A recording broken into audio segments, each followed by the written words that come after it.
Ashcan, when it originally started, the kind of audience we kind of gathered from the beginning were very, comic enthusiasts, a lot of artists, and a lot of writers, and that kind of audience we kind of expected to come to these kind of workshops.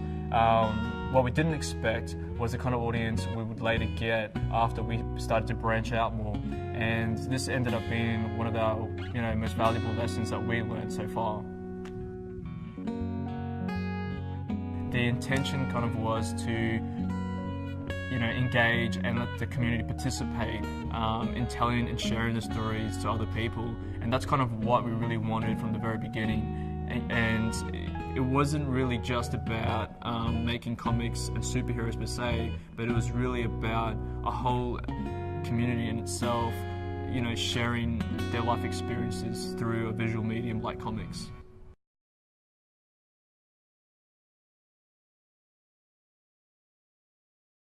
In Deception Bay, we've got a number of different networks. One of those networks is called the Young Parents Collaborative Action Network, and through that network we recognised that we weren't doing that much work with young dads, and we threw the ideas around that network as to what would be an engagement tool to work with young dads.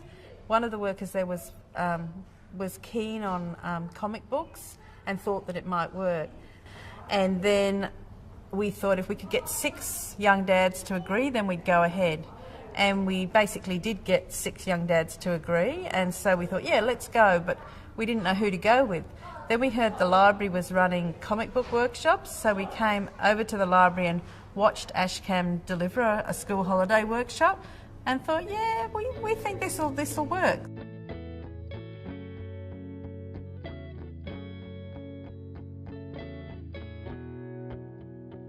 And I've always been into drawing and photography and stuff, and it's sort of an scapegoat to escape from reality, sort of. I think it is good to have programs for young fathers, because as me being a young father myself, I have found that there is near none out there to go and find information about young parenthood these days. It's very hard, let alone for fathers. I honestly hope that my daughter is a lot better at me than drawing, because I can't really draw to save myself. But I'll give it a shot and hopefully she's better. Or basically it's called construction. And it is what it says, construction, building it up, that's all it is.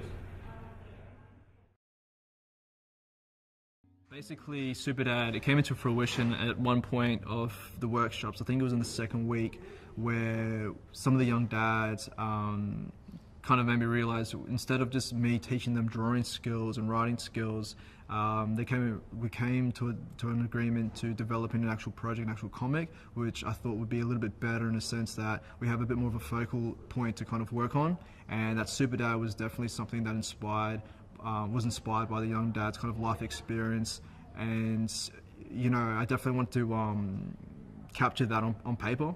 The plot for Superdad, I guess, came from younger dads that aren't really dads yet, but their girlfriends are pregnant, so it was kind of getting the idea of those people's state of mind and what they needed to do, and we kind of put those, our thoughts into the Superdad character. Last week what we did was we kind of broke it into 4 things, which was going to be your conflict, the obstacles they have to face, the climax, and the resolution. So basically when it comes to story structure, that's the most simplest way to kind of break it down to. So everything always starts with a conflict to help start the story, because you don't really want a story that has no conflict, nothing really happening. It's just like, he woke up today, he's eating breakfast, he goes to work. It's kind of very boring. So what we thought for Superdad would be that he's in the middle of rescuing someone, or he's in the middle of fighting a criminal or whatever, and his wife picks up the phone and tells him, "I'm going to be pregnant." When we were talking about the Superdad powers, there was a bit of talk about it where people were saying that he was indestructible and stuff like that, and then we all kind of agreed on the fact that he gains his powers from his unborn child, and as it gets older he grows stronger. When we talked about the way Superdad came into being in one of those creative moments, I remember saying to the guys, well, if that's who the hero is, then who is the anti-hero? Who is the villain? And they said, without seconds of thinking, Miss X. And I found that was really surprising to me. I said, what sort of powers does Miss X have? And they said she has the power to hypnotise Super Dad and make him love her. And I realised that I was into an area of relationships and the young men's perception of women that I hadn't had the honour to have revealed to me before. You know, the next shot is her near the door. Laptop's here, he's kind of sitting here, and you see the superhero outfit.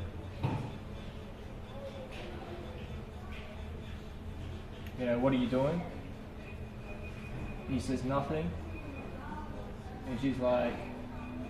She's concerned. Well, no, she's not concerned yet because she doesn't really know, but she's just like, that's sus. Like, you know, you're in a dark room in the laptop by yourself. obviously, she thinks he's looking at porn and shit, and obviously that's what he wants her to believe. And then underneath that, you have the to be continued. Yeah, something like that, yeah. Dot. So you can have her going, yeah, sure, buddy. I find out what this is. So end with a joke. Yeah, it's almost like a joke to light it up. So even though this wasn't our kind of typical audience, the young dads definitely, surprised me with their abilities and with their very, intimate stories about their life experiences, which, definitely came through the art and through the whole Super Dad concept. And it was one of those things where I thought this was probably the most valuable lesson I learned in being part of these workshops was, that you don't necessarily have to be a comic enthusiast or someone who's really into comics or superheroes and stuff to actually be able to tell a decent comic. I mean, these guys just drew from things they've been experiencing, and I thought that was something that, was a very important story to tell.